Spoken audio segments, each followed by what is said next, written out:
साल 2025 भारत की अंतरिक्ष यात्रा में एक ऐतिहासिक साल के रूप में याद किया जाएगा।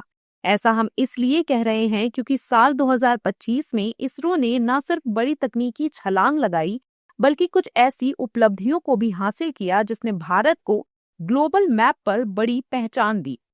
तो साल के अंत में हम भारत की दुनिया भर में छोड़ी छाप पर बात कर लेते हैं। सबसे पहले बात, भारत के लिए सबसे बड़ी उपलब्धि कही जा रही शुभांशु शुक्ला की इंटरनेशनल स्पेस सेंटर में पहुंचने वाले पहले भारतीय एस्ट्रोनॉट बनने की। भारतीय astronaut Shubhanshu Shukla international space station पहुंचने वाले पहले भारतीय बने। एक्सियोम 4 मिशन के तहत उन्होंने इंटरनेशनल स्पेस स्टेशन पर लगभग 18 दिन भी बिताए, माइक्रोग्रेविटी एक्सपीरियंस किए और दुनिया की सबसे प्रसिद्ध स्पेस लेबोरेटरी में भारत को लीड भी किया।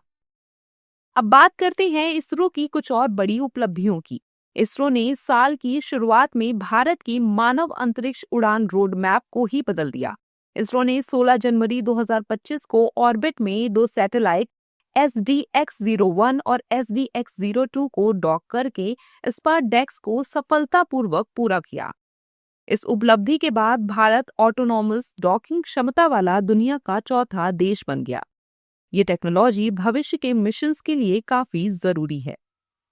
अब बात करते हैं तीसरी बड़ी उपलब्धि की, जहां भारत ने इन स्पेस डॉकिंग के कुछ ही हफ्तों बाद 29 जनवरी 2025 को एक और मील का पत्थर हासिल किया। इसरो ने श्रीहरिकोटा स्पेस पोर्ट से 100वां रॉकेट लॉन्च किया। इस मिशन में GSLV F-15 रॉकेट से नेविगेशन सैटेलाइट NVS-02 को ले जाया गया। हालांकि ऑर्बिट रेंजिंग मोटर में खराबी की वजह से सैटेलाइट को उसकी तय ऑर्बिट में नहीं पहुंचा पाया। स्पेस सेंटर में भारत को एक और बड़ी उपलब्धि तब हासिल हुई जब नासा और इसरो ने मिलकर NISAR मिशन लॉन्च किया। ये दुनिया का पहला स्टार इमेजिंग सैटेलाइट है जो dual frequency synthetic aperture radar का इस्तेमाल करता है। NISAR पृथ्वी की सतह में होने वाले बदलावों को सटीकता के साथ ट्रैक करेगा, जिसमें ग्लेशियर, भूकंप, ज्वालामुखी और जलवायु से संबंधित गड़बड़ियों की निगरानी शामिल है। अब बात करते हैं एक और बड़ी सफलता की, जो है भारत का पहला सोलर ऑब्जर्वेटरी आदित्य L1। सूर्य पृथ्वी L1 पॉइंट पर पूरी तरह से साइंटिफिक ऑपरेशन में पहुंचना।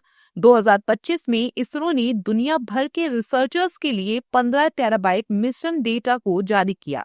इस डेटा में solar flares, coronal mass injection, solar winds और मैग्नेटिक तूफानों के हाई रेजोल्यूशन ऑब्जर्वेशन शामिल हैं। इसरो ने इंजन टेक्नोलॉजी के क्षेत्र में भी बड़ी सफलताएं हासिल की। दरअसल भारत ने उन इंजन में भी काफी प्रगति की जो अगली पीढ़ी के रॉकेट्स को पावर देंगी। 28 मार्च 2025 को इसरो ने SE-2000 सेमी क्रायोजेनिक इंजन का सफलतापूर्वक हॉट टेस्ट किया। ये पुराने इंजनों को काफी ज्यादा शक्तिशाली, क्लीनर और लागत कुशल सिस्टम से बदलने की दिशा में एक बड़ा कदम है। अब आगे दुनिया गगनयान मिशन, एक्सियोम 4, ISS जैसे कार्यक्रम में भारत का कौशल देखेगी। इसके साथ ही दुनिया को महत्वपूर्ण क्षण दिखने वाला है जब गगनयान के तहत परीक्षण के तौर पर पहला मानव रहित प्रक्षेपण किया जाएगा। गगनयान इसरो का एक महत्वपूर्ण मिशन है। इसके तहत भारतीय अंतरिक्ष यात्रियों के 3 सदस्यीय दल को 3 दिवसीय मिशन पर पृथ्वी से 400 किलोमीटर ऊपर की कक्षा में स्थापित किया जाएगा। कुल मिलाकर भारतीय अंतरिक्ष क्षेत्र के लिए साल 2025 को तमाम उपलब्धियों के लिए याद किया जाएगा।